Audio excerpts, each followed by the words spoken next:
and see what we're going to be dealing with this game, as it's Vi, Sejuani, and Ahri banned out by Cloud9, targeting that jungle pool pretty heavily there from Spica. Over on the other side, Annie, Jace, and Elise all banned away. So C9 are quick to lock in the Maokai for themselves. Response from FlyQuest, the Zeri, and then the Wukong for Spica. Yeah, we got Zeri, the Pentakill Pikachu, locked in for Prince in game number 1. We pretty much already know it's going to be Zeri Lulu on that side, unless Cloud9 is willing to go for some sort of a takeaway here, to actually look to try to grab that away. Varus would make a lot of sense as an answer. It is a really strong laner, has been very high prio, throughout the world, really. With multiple different builds. We're even seeing some AP Varus pop up in the LEC now, which I know a lot of people have been wanting to see, but there's Poke Varus, there's on hit, there's AP. There's a lot of different angles that you can go for. It's a very strong laner, great team fighter, especially when you have point and click CC. The ultimate becomes very, very reliable. People like to talk about how it's hard to hit this Varus ultimate. It's not when a Maokai W sets it up for you. It's not when that Maokai R is there to lock them down for you. So already Cloud9 locking in a beefy front line here and a lot of engage as well as follow-up. And over on the other side, you want to talk about engage. They are foregoing the Lulu. Okay. They don't want to take the Enchanter approach. Instead, a bit more playmaking, a bit more decision-making power for Eyla here in the support role, locking in the Rakan next to the Zeri. So the interesting thing, both sides have their junglers, both sides have their AD carry, but with Cloud9 opting to go for their top laner in the Ksante, instead of picking up the support there for the Varus, probably wanted to see what the matchup would be in its entirety against the FlyQuest bot lane in the 2v2. We're going to see things be a little different between the two sides in the second half of the bans, as Renata is banned out by FlyQuest and Sion is banned out by C9. And one of the strengths about early picking your top laner in this position, because they are expecting FlyQuest to go support on 3, is that then you can throw multiple top lane bans and really kind of pinch the pool here, right? So if C9 is only worried about impact on tanks, well, you ban out Sion, you can even potentially ban out something like a Cho'Gath if you really want to try to limit that pool and try to push him off what you believe his comfort to be. And the Kennen ban here from FlyQuest, respecting the fact that this is Cloud9, this is a flex Ksante. Yep. Not every team, not every player plays this, but C9 does. And that extra flex power makes me like this pick for C9 on that third selection even more. So let's see what they want to round this out with. They already banned out the biggest meatball in the top lane. They're going to take out the Veigar as well. This has been getting a lot more picks recently, a lot more attention. It's been pretty strong in the situations where it feels good to pick it. Yeah, absolutely. Vicla has won both of his games on the Veigar. EMENES has not actually played it yet. It does feel like maybe a little bit outside of the norm for him. He's generally moving more towards those earlier game picks, those more aggressive picks. Has played a lot of Jace, a lot of LeBlanc, a couple games of the Yone, and now a couple games of that Ksante as well. It's going to be the Renekton here, so going for a little bit more of an aggressive option. I really do like the Renata ban here when you're looking at what FlyQuest has actually drafted. It's 3 champs that want to go straight at you, that want to go in, heavily prioritizing that engage. Renata would make things very difficult. It's going to be the Heimer support here for C9, so drafting heavily for that 2v2, but it's also something that can be difficult to actually hard engage into. When you have those turrets down, you drop the ulti turret, that can be really difficult to actually fight through. And it's going to be Trist mid. So it's going to be Trist mid for EMENES. This is something that has actually been gaining a lot of popularity in the solo queue. It is a very strong early pick here.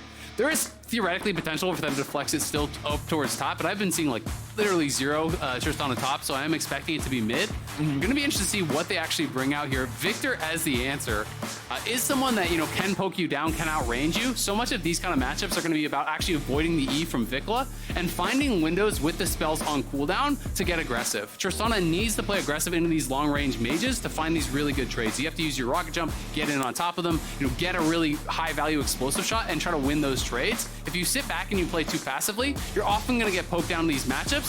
So I do think it's something that really fits the style that EMENES wants to play. And it is going to really give them some high consistent DPS. It's a champion that can play side lane as well later on with both the rocket jump and the buster shot for peel. The self peel is really good against the Wukong, against the Rakan engages. So I think it fits pretty well, but it's something that you have to really execute at a high level on, or it's gonna flop. Yeah, this champion makes sense as a solo laner and not just a traditional bottom lane marksman. You talked about the... All right, let's get this underway. Cloud9 and FlyQuest. Winner automatically finds themselves in the finals in North Carolina here next weekend and punches a ticket to MSI guaranteed. Very high stakes, and FlyQuest 4 stacking Pixel Brush here. They are going to go for some sort of a late invade to at least get vision. I don't think it's going to be any sort of a full commit on taking a buff away. It's obviously too early for that. But they really want to get eyes on where this Maokai is going to be starting here. So we'll see if they're going to be able to do that. At the same time, though, Ksante moving up towards the top side can potentially get some vision down here. And Impact going to be walking with Spica to help clear this out. They know that there is a possibility of someone laying in wait. So gonna have to push him out. Especially because it's Fudge. He really likes trying to interfere with these junglers early on in the game. If you give him the opportunity, he's gonna find his way into the jungle, get a couple of auto attacks, just mess with the guy a bit and set him slightly behind, which can end up making a difference. Yeah, exactly. And you're only gonna put slightly behind if you have the protection of your top laner. If you don't have the protection of your top laner and the enemy top laner is hitting you while you're doing a Leash start on your red buff, you actually can't do it. It's a little bit rough to deal with, absolutely, certainly. But now, we got a coach interview ready here on the sideline. Let's go ahead and toss over, see what they got to say. Thanks, Lars. I'm here with FlyQuest assistant coach Richard. How do you feel like that draft went? I think it went pretty well. The structure of the draft more or less went exactly how we had expected to. Maybe the champions not so much. But I think both sides are more or less pretty happy with what they ended up with, and they both have pretty clear win cons, and it's just about how the execution goes. Yeah, I mean, I noticed that C9 flex picked the Ksante again, probably not a big surprise, and you ended up 5 picking the Viktor. But when you say win conditions, what's FlyQuest win condition for this game? Well, the enemy team has a much stronger bottom lane, so they're going to try to use that to stack as many dragons as possible. Our objective here is just to try and survive the early pressure, and then if we can do that, then we'll be in a pretty good shape to win, because Zeri at level 6 with Rakan is like, you can just get caught out so easily if you make random mistakes. So yeah, that should be our plan. All right, thanks a lot, Richard. I'll let you get back to watching. Thanks, guys. Yeah, it'll be interesting to see if C9 can create a large advantage. They are playing double Comet in this bottom lane. They are playing a really strong 2v2. You can see Prince even started boots and pots because he knows that this entire lane is just about how much poke he can sidestep. How many rockets can you avoid? How many grenades can you actually dodge out from? How many piercing arrows and E's from the Varus can you avoid? Because that is going to dictate how much you can actually stay around and farm in this lane. And that is going to dictate a lot of the game. Because if this poke lane gets way too far ahead, the Zeri is going to be set very, very far behind, and that is, that main teamfight win condition that they're going to have later on. Teamfight power is definitely there for FlyQuest as the clock moves forward. Between the Zeri and the Viktor, these guys are going to have tons of AoE, tons of damage, and plenty of range to apply it from, with a couple of different really solid engage mechanisms in Wukong and Rakan as well. Yeah. But it's what we heard about in the interview. It's about surviving that early pressure. Cloud9 is a team that is not afraid to play aggressively early. They're not afraid to draft aggressively. And Blaber now finding himself down here around this bottom lane as the wave is crashing in again, clears out the ward, fires off the Scryer, doesn't want to do any sort of crazy dives, so just going to go ahead and pick up this bot side scuttlecraft. Yeah, absolutely. And I mean, it's interesting because very clearly FlyQuest is built almost purely for 5v5. I think Cloud9, is more about some of that early pressure. They can potentially play a little bit more side lane with the Tristana later on, but they have a pretty strong team for 5v5 as well. As long as you're not actually getting flanked, as long as you have those angles covered, which is pretty easy to do with both Heimer turrets and Maokai saplings, I think it can be pretty difficult to get to that back line. And if it is Cloud9 that are first to these objectives, trying to actually walk in through these brushes, through those saplings, through the poke from the Varus and the Heimer, and potential engage from Ksante and Maokai is going to be really, really difficult. So I do actually quite like the way that Cloud9 have drafted here, and we'll see if FlyQuest can really kind of mash that. And I like you bringing up the poke of the Varus, because one thing that normally becomes the criticism of the poke Varus build is, okay, but if you don't end the game fast enough, later on in teamfights, you're not going to have the DPS to equal your opponents. They got Tristana. Yep. So we've got a crit marksman. Got the backup ADC in the mid lane. We've got a bow and arrow marksman, and we've got a gun marksman. Makes sense that the gun guy scales better. Yeah, the gun guy moves forward. He's future-proof. But we do have... We're in like the Stone Ages now. The early game is the Stone Ages. Yeah, you have the club, and then later on you get to have a sword or something. Varus is just guy with the bow and the arrow, and Tristana comes in, all futuristic, dropping out of the helicopter. That works for me, man. Yeah. But we'll see if it works for C9 as Eyla's moving into mid here, try to find a little pressure on EMENES early, but EMENES playing far back enough, recognizing, hey, there are multiple players on FlyQuest that are currently not on the map. They might be making a move. Let's play this safe. It's also worth noting that it is going to be overheal Tristana, and with the Vamp Rush, it feels like he may potentially be playing this less aggressive and actually just trying to out-sustain the poke. You know, I talked about in a lot of these matchups when you are playing Tristana against some of the control mages, you can just kind of get lasered down, poked down. But if you can get to an early Bloodthirster, that becomes pretty irrelevant. You know, he obviously has the early Vamp. You know, from this Vamp Scepter, he has the Doran's Blade. So he is just going to be really indexing on that lifesteal to try to just survive. And then in these kind of matchups, it becomes about taxing your opponent's mana. So he gets pushed mid. You can see Vicla's low on mana, so it's difficult for him to actually move and match that push. And EMENES is just going to be able to rotate down to this dragon. Cloud9, shortly after spawn here, going to take a 6-minute dragon. We'll see if FlyQuest wants to contest. Eyla and Prince are moving up, and Spica and Vicla are coming over here, but it's too late.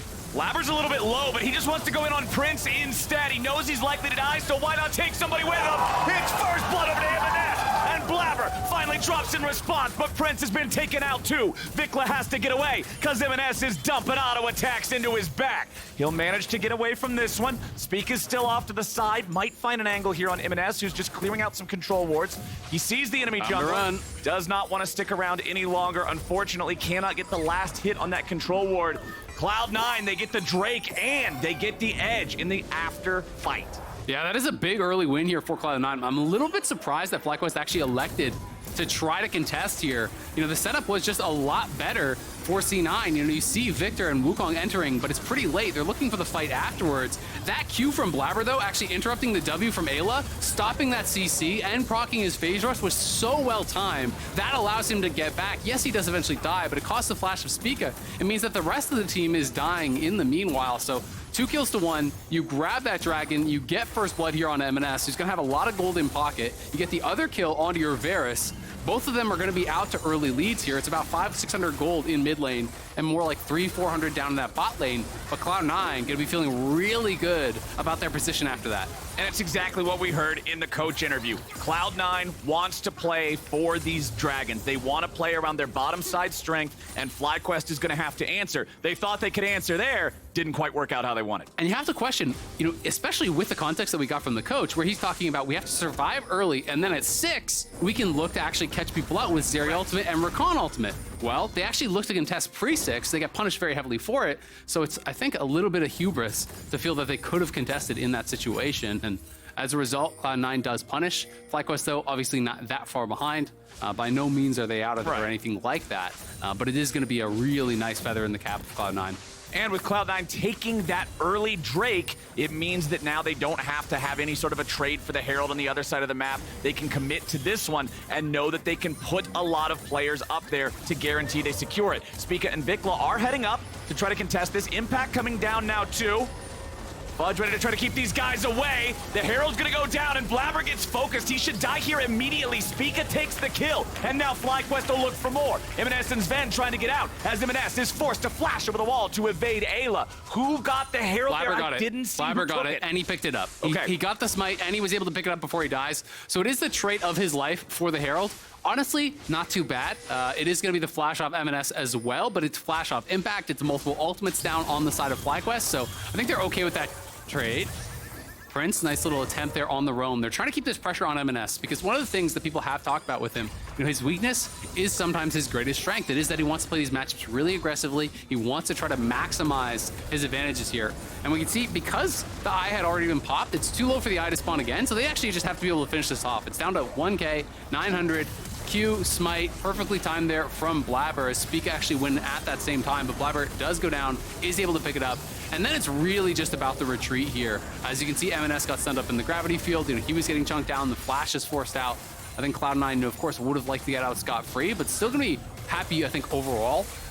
Grabbing that Herald, it was 200 gold on the kill, I believe I saw, you know, pop up there. Yep. Plus, you get the crash, so it's worth more than a kill overall, and I think they're gonna be pretty okay with it. We hope you get the crash. Yeah, you're assuming we've seen a couple of these Rift Heralds early on, unfortunately, not be followed up with correct planning around the lanes to get a good use out of it. But Blaber still has plenty of time, about 2/3 of the timer remaining on that Eye of the Herald to drop that whenever, wherever he chooses. I'm curious if they're going to drop it mid like we often see done, or if they're going to try to focus more into this bottom lane that's already been the subject of some attention. Yeah, this is also interesting, you know, with EMENES going double longsword, I'm now wondering if he's just going Vamp into Mythic. because you don't need double longsword, for the BT. You just need the one. So it's possible he just bought an extra longsword because that's what he could afford. But I'm kind of thinking that now he feels like he just needs Vamp Scepter to survive the poke, and then he's going to go in towards a Mythic to try to really ramp up that damage. Blaber here already going to be looking to crash this. We talked about that pushing power that Tristana has here, already has that tower softened up, so it is going to be getting pretty low. Eyla here to match this pressure, but it is going to get the charge off and at least get them that one plate. Shelly is too big to be held down by the gravity well, so she will charge right through it, collide with the turret, and there's that guaranteed money you were talking about. Meanwhile, topside, Fudge is going all out, and Impact tries to deal with it. The Dominus isn't enough, and he's dominated by the Ksante of Fudge. Top 9, baby. Fudge called it. It was going to happen. Blaber now catches Spica out here, and Spica's got a flash. Spica with the flash over the wall to escape that Maokai lockdown. Very, very important to get out of there because the Drake is about to spawn. You kill the enemy jungler there, you guarantee you're able to secure it. But at least now, there's a question mark. C9's looking to turn it into an exclamation. Yeah, absolutely. I think Cloud9 is going to have this for sure. No shot you try to actually challenge this with no ult on Renekton, no ult or flash on the Wukong. They're in such a bad spot. Cloud9 doing such a good job actually controlling vision in these areas and marking all these brushes, with either wards, saplings, or Heimer turrets. They have so many ways to control space, to be able to scat out all of these brushes.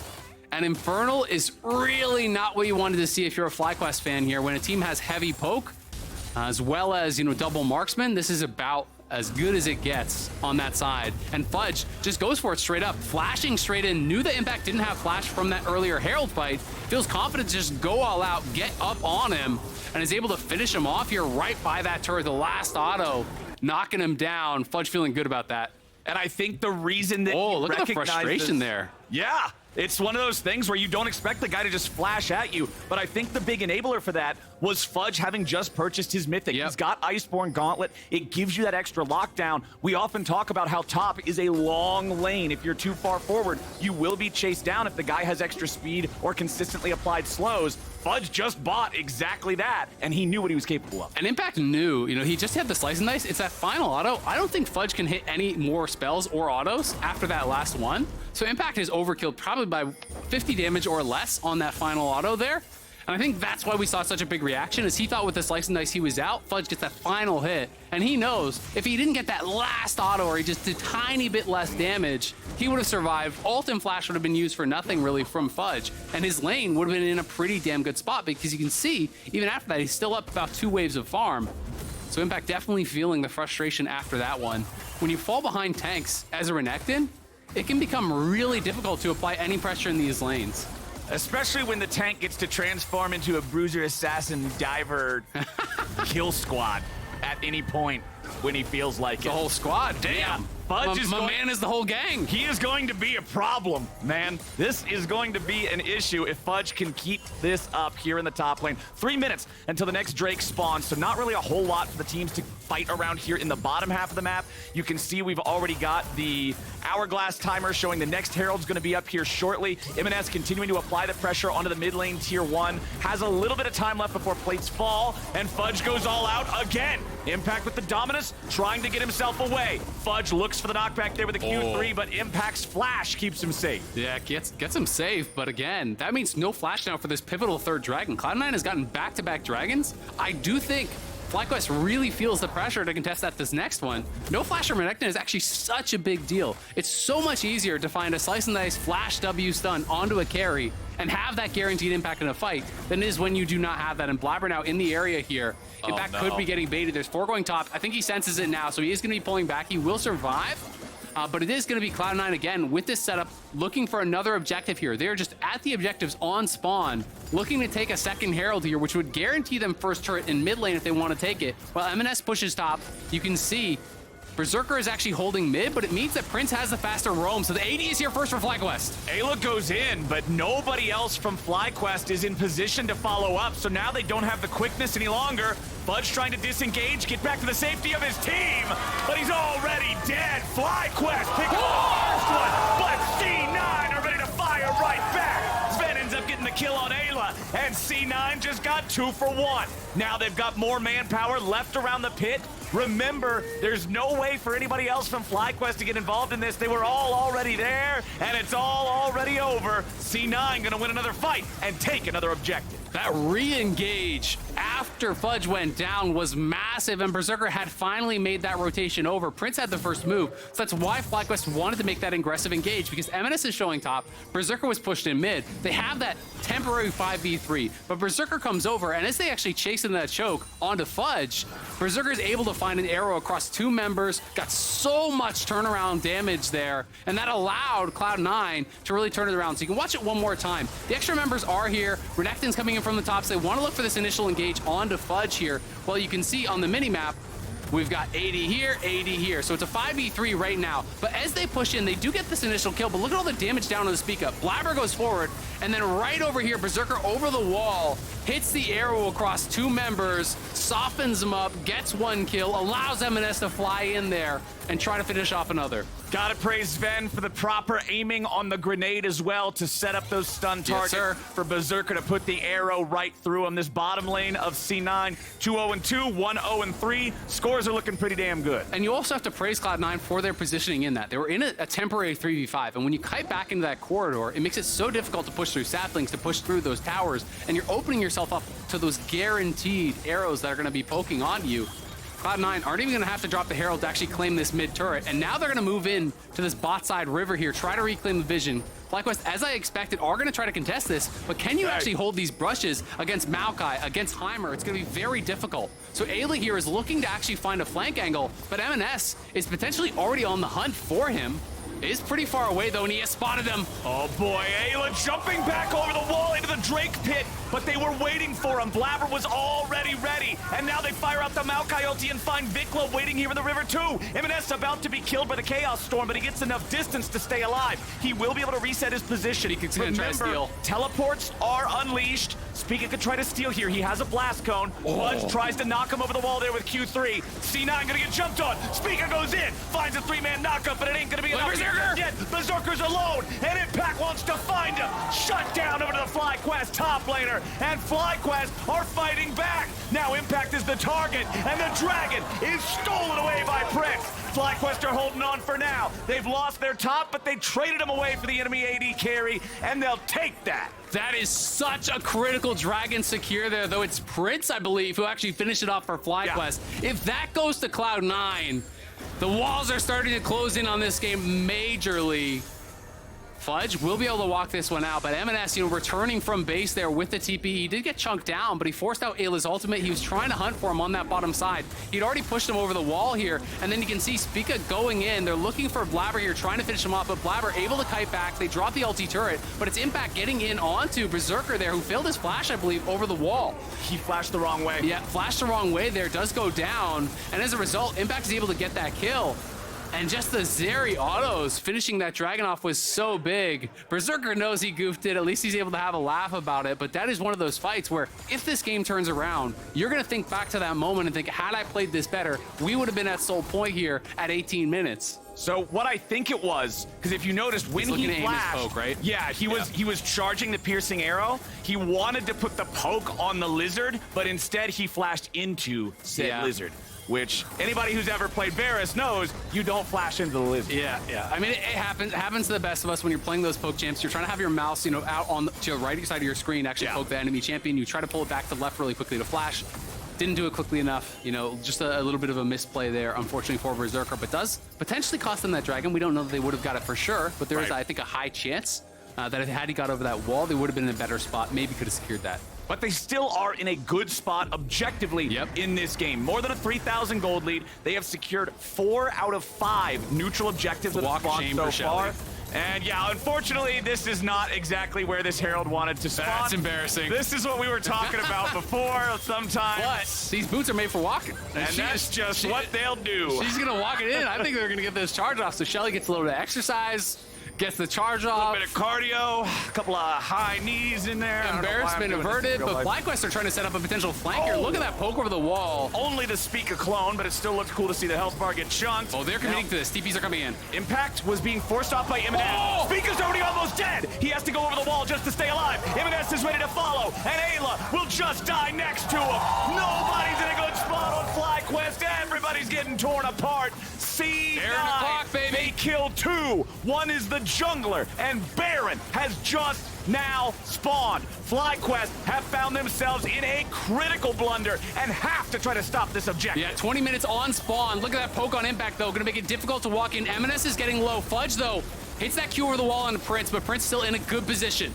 Impact is in such dire straits. Even with the dominance, he was too low. He couldn't get in there. C9 get a Baron at 20 minutes and now have a 5,500 gold lead. This Cloud9 composition just will crush you when you are trying to filter through these poke kind of corridors here. You can see the Varus all over the wall and just commits the ulti W. Most of it's avoided by the clone, but Spica getting low. And as he tries to walk up here, hit by the E, then hit by a grenade. The Q is guaranteed after that. Blaber just goes in to try to finish him off. Eyla has to actually block the ulti. In flashes EMENES. Yes, the stopwatch is there, but it's only going to buy a little bit of time. They're able to finish him off as well. As the Baron spawns on the second, they get 2 kills in the pit, one of them being the jungler. The timing could not have been better for Cloud9. And FlyQuest have got to be so careful about how they're forcing these fights, because if you're not coming from multiple angles, you just cannot get past the towers, the poke, everything, and to enter the fight with anywhere close to enough health to actually win it. The timing couldn't have been better for C9, and the players they lost couldn't have been worse for FlyQuest. I mentioned earlier how you have these snap engages for your big damage dealers in the form of Wukong engaging or Rakan engaging. If they're both dead, how are you ever going to be able to stop that Baron when C9 is this far ahead? Spica's over here in a potential spot where they might be able to collapse on Cloud9. Look at Wukong ult. It's almost up. I think that they were waiting for Wukong ult and Rakan ult, and I think they're going to try to just say, we're so far behind, it's time to flip it, and I think they're going to look for a hard engage. If they can't find the angle, they may not, but now Wukong ult is up. They're going to try to look for a hard engage. This could be the game right now. Berserker walking back further away from his team, and now FlyQuest want to engage, but Eyla's already dead. Spica can't even find his way into the back line, but they do have a shutdown on EMENES. Now Zven gets jumped on. Spica's immediately killed with a shotgun rocket blast.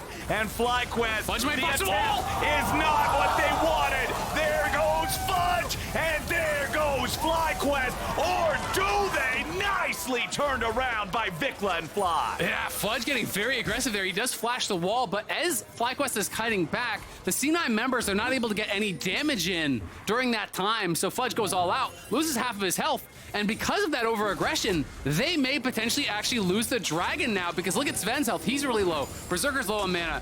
There's no ultimates available here on that Cloud9 side. There's only 3 of them. There's 4 of FlyQuest. They're still going for this dragon. I think Cloud9 needs to leave, or they're just going to int this. TP's coming back. EMENES is ready to join. He has Unleashed Teleport behind FlyQuest, so they are ready to continue fighting.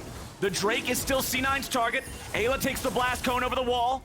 Drops a ward down into that brush. However, it's already control warded by C9. They want Fudge to come back. Doesn't have TP yet, though. It's almost up. It's almost up. They know they made a pretty big mistake in the bottom lane. They don't want to hard force something else at a stupid timing. Now the TP's coming in. Now Fudge is ready to go. They still might lose this Drake. No! Blaber's got the secure, and C9's got soul point. FlyQuest needs to retreat now. Get out with as few losses as they can. Impact stuck inside the pixel brush. He'll be the sacrificial lamb. EMENES wants to keep going, but there's no way to keep his foot on the pedal. So FlyQuest will disengage with only losing the 1 man, but they also lose the Drake, and now it's soul point for C9. Yeah, that is massive for Cloud9. A little bit over-ambitious there, from Fudge on the earlier play here. This is the play that FlyQuest was actually looking for, though. Rakan ult was on cooldown, Wukong ult was on cooldown. They're trying to get in, but again, look at trying to funnel through these corridors. Spica just can't really get involved. He does get in finally, but instantly is just burst down because he's lost half his health to Berserker before he actually gets that engage off. Then Fudge goes in over the wall, but FlyQuest are kiting back away from him.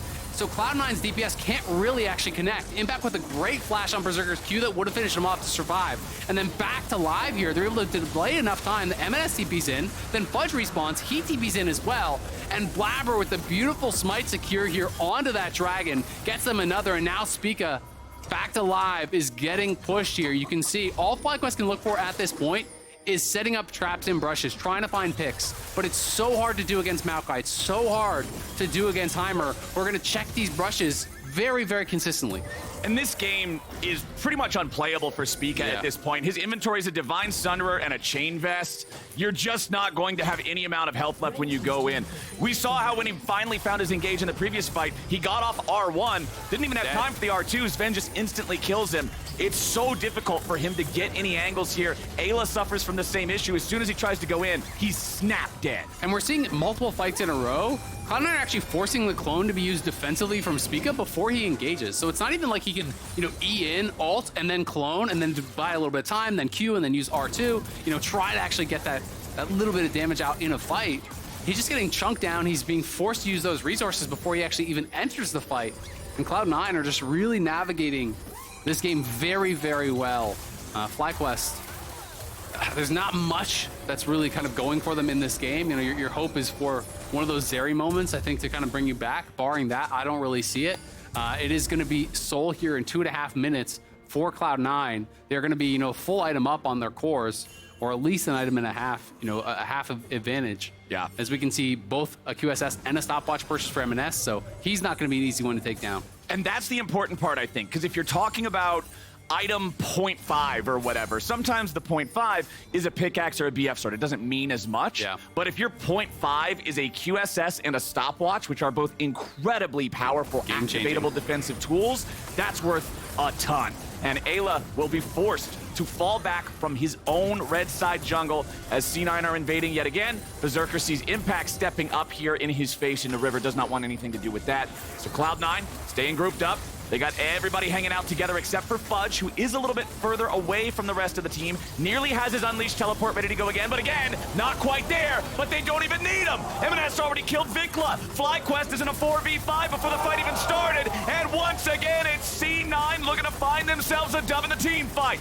Impact and Eyla both critically low, and C9 are not willing to let him get away. Speak is their next target, as Prince is jumped on, and Blaber's ready to put these guys in the dirt. Prince ain't gonna pick to kill that. C9 ace for nothing.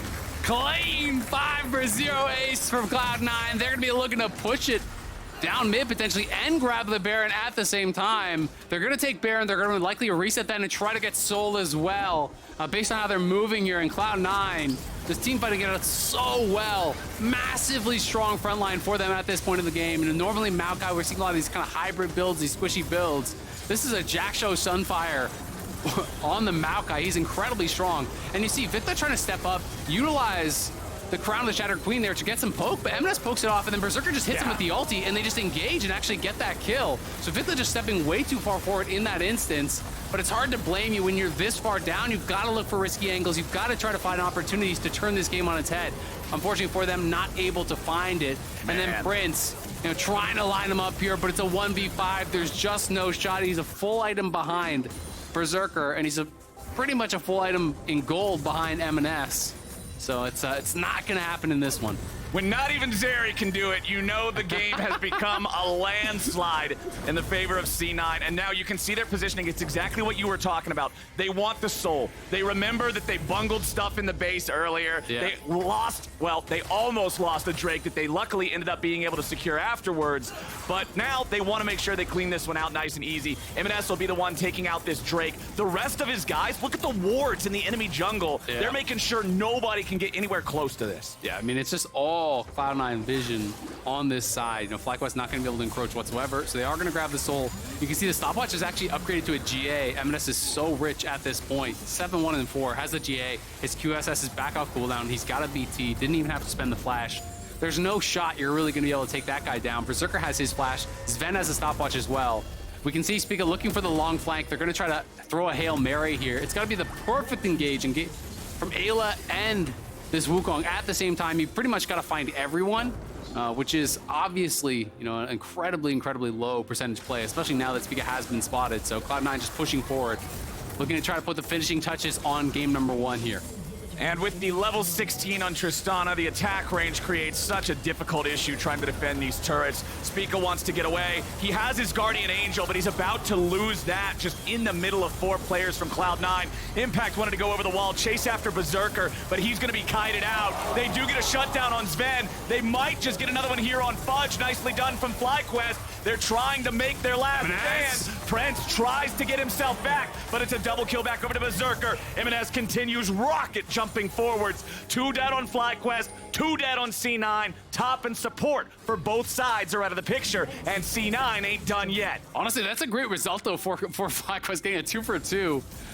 In that situation with Spica dying before anything really even happened. I'm surprised they're even able to get that. They burst down Zven before he could get the stopwatch or the flash off, so we're able to get that kill very, very quickly, but still, the damage has been done. 2 inhibitors are down here.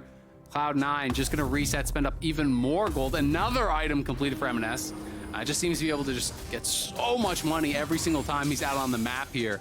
And the front line approaching 3 items on both Blaber and Fudge. Almost impossible to get through. And you can see Impact try to go for that big aggressive play onto Berserker, but just gets instantly peeled by Blaber. You know, Berserker's the only person you really target because he doesn't have a QSS, he doesn't have a stopwatch or anything, but he does have a Maokai who's going to knock you off him almost instantly. I mean, that's one of the issues. These Renekton builds that play like a bruiser that you see in pro play traditionally, they're good at disrupting team fights, but just going in alone on a solo mission to take out a high-value target, he doesn't have the damage. I see a play like that. I think those solo Q torpedo Renektons with Prowler's Claw, Blade of the Ruined King just insta-kill the guy. But Berserker's too far ahead, C9's too far ahead. And honestly, couldn't get it done. Every play you make at this point is going to look bad. Yeah. You know, what are you going to do? Are you going to try to frontline against it? You know, with your randoms, you're going to die instantly. You die backline, you don't have the damage. So, you know, you're down 12K, you're down soul, and you're starting to think about game number 2 here for FlyQuest. They're, of course, going to continue to fight it out here, try to hope for those miracle engages that they would need to even have a semblance of a chance in this game. But it is going to be Supers pushing up mid. It is going to be Supers pushing up bot, and Cloud9 here going to likely just let the Maokai ult rip here from the side to push them back and secure this third inhib. They're just going to wait for this next minion wave, and that's when the Supers are going to be coming in through mid and bot. And I think that is where we're going to see this game decided.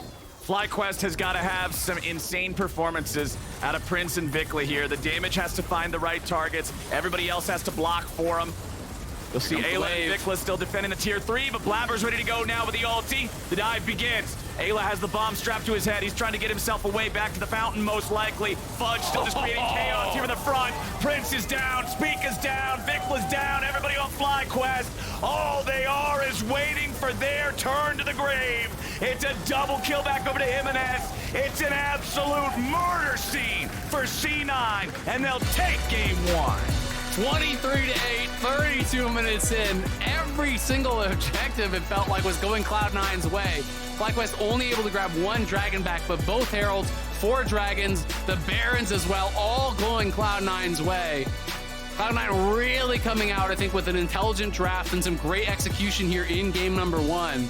And I think FlyQuest are going to be thinking back to some of those earlier fights. You know, should they be committing to those fights that early on? We even heard from the coaches, Jat in the interview, them talking about trying to wait for 6 here, trying to survive that early game, get 6 on Prince, get 6 on Eyla, and start to look for picks on some of these lower mobility champions, like the Heimer and like Berserker here on the Varus. But they didn't do that. They actually fought pre-6. They had a fight that went pretty bad for them that started what felt like a pretty heavy snowball for Cloud9, where they're taking objective after objective after objective.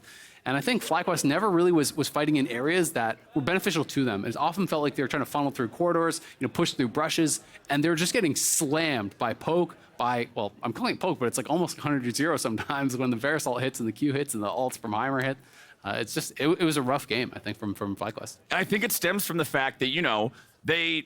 From their own coach, we heard that, yes, their bottom lane is much stronger, right? Yeah. You look back in mid lane, Tristana's at the turret the whole time. Victor is a do-nothing and scale champion. Like, I'm sorry, Victor players out there, that's what he does. He does nothing, and then he scales, and then he wins. But he doesn't do anything. Are at 35 minutes. Yeah, but before 35 minutes, he's sitting under his tower, lasering a wave over and over again. So, okay, we've got no pressure bot. We've got no pressure mid. Top side's the one place you might have some pressure, but Fudge is getting solo kills on Impact up there. That's 3 lanes losing. It's hard hard to find yourself in a spot where you can fight back in a game of League of Legends from there. It absolutely is. And I mean, honestly, early on, Impact was up some farm. He was doing all right in the matchup, but it's funny enough because he actually spent his flash at the Herald fight that they went for, then was down to flash, gets solo killed as a result of it, right? So, you know, I do think maybe FlyQuest needed to be a little bit more patient, give up a little bit more early on to try to prepare themselves and have all of their resources collected and ready when they actually were going to challenge in a fight. Tough first game from FlyQuest, but a reminder to all y'all, Viva la LCS! LCS in Espanol is the official Spanish